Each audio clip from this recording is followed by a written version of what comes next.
We're not going to violate the law simply because it's broken in trying to address the border. But no doubt that the border has been a place where you don't have a sense of people who are passing drugs at random because they get to, because the borders are open. No, they're not. The floodgates are literally open here in the Tucson sector, and there are 141 different gates along the southern border, and the majority of those are open, and the majority of those are open by the federal government.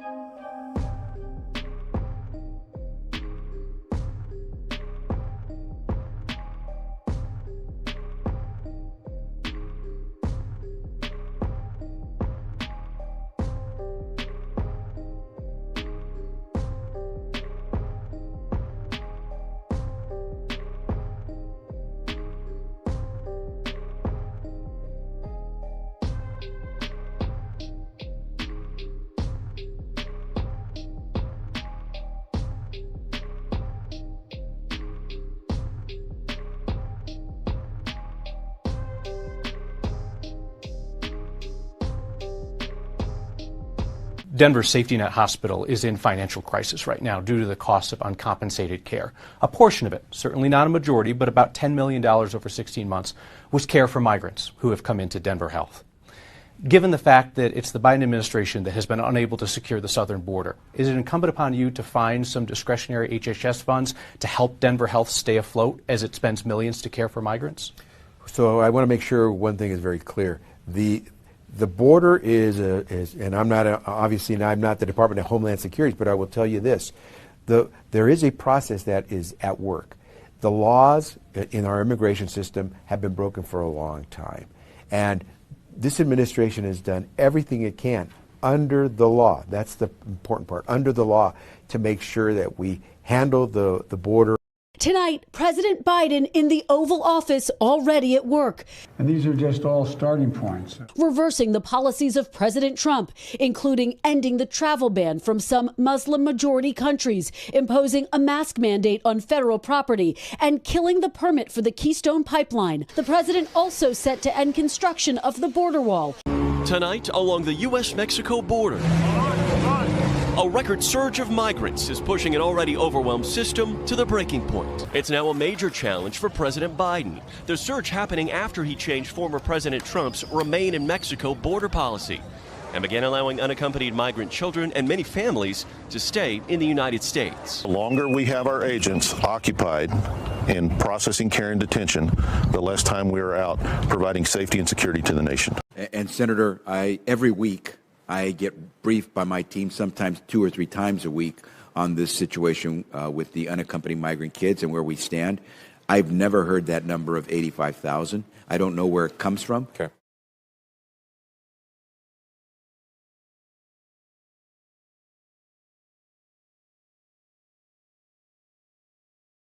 Okay. And so I can't attest. I would say it doesn't sound at all to be realistic. And what we do is we try to follow up as best we can with these kids. Congress has given us certain authorities. Our authorities essentially end the moment we have found a suitable sponsor to place that child with. We try to do some follow-up, but neither the child or the sponsor is actually obligated to follow up with us. And we make every effort to follow up with them as best we can.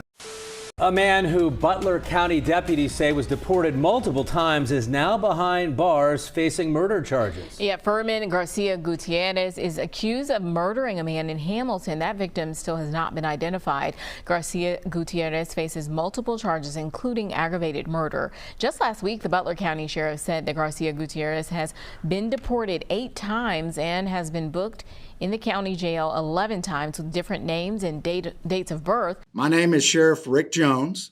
We're having this press conference today to talk about an inmate that's been in our jail. And before I get started, we're going to talk. His name is, I'm going to try to pronounce it correctly, but you'll have all this information given to you. Furman Garcia Gutierrez is his name. I probably didn't pronounce it, but as you're going to see, he has several names.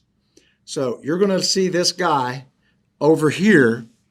That's all the same person.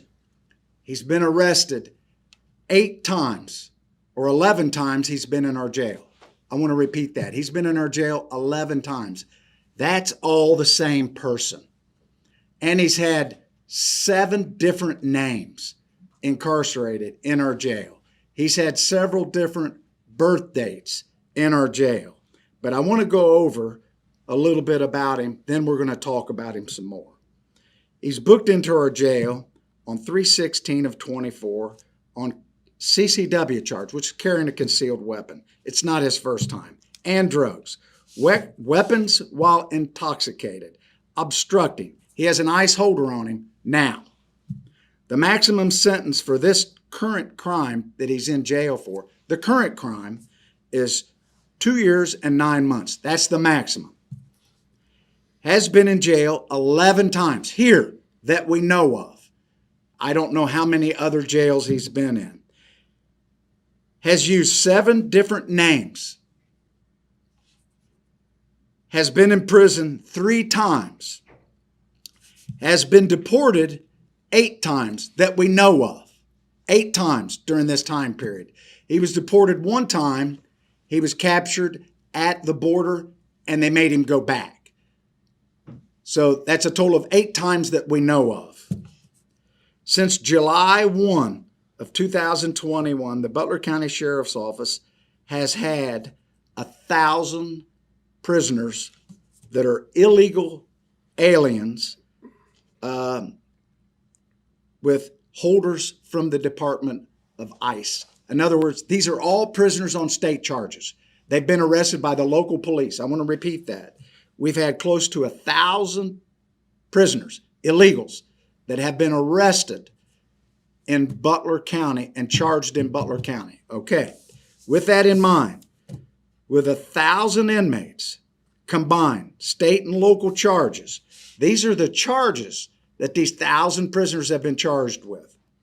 1,757, I want to repeat that. They've been charged with 1,757 charges. So when you ask, how does this affect local law enforcement? We're not a border state other than with Canada, and that's with water and bridge. How does that affect you? This is how it affects you. 1,757 charges. Your local police in Butler County, that's what they're arresting. That's what we're arresting. They're charged with here. Now, the total cost to house these prisoners since July 1 of 2021, total cost is $1,816,000. I want to repeat that number. Total cost to the county coffers, to the taxpayers, is $1,816,000. Now, that doesn't count the court costs, going through the court, going through the system. It's probably another $2 million. So what you're looking at between $4 and $5 million in total cost. Now let's talk about the murders. Let's talk about the rapes. We're looking for one that's in West Virginia now that was having sex with a 15-year-old and a 14-year-old. We got her back. We're looking at sex trafficking charges or trafficking of underage or unaccompanied minors. She was an unaccompanied minor, and we got her back. She was placed with another person that was here illegally, and the government placed her there. This lady's boyfriend was here illegally. He was having sex with her. He took her and left and fled the state. He was captured in West Virginia or Virginia. Was it West Virginia? West Virginia. We're waiting to get him back. So during that process, this 14-year-old was put up in an apartment. That's all 14-year-olds get their own apartment, right? No, that's how bizarre this whole thing is. I know another lady that was handicapped in a wheelchair, was crossing the street in the city of Hamilton. An illegal ran her over, knocked her out of her wheelchair, and kept on going. I know of another incident. I could go on and on.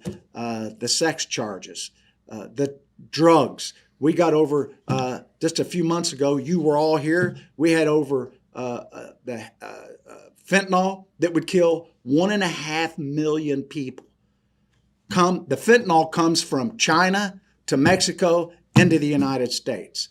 It's totally out of control. And I want you to talk to somebody, Mark Murphy, who's a friend of mine here, and he's going to tell his story. If you don't think this affects you, everybody that's watching this has a family member or a friend or somebody that's died from fentanyl.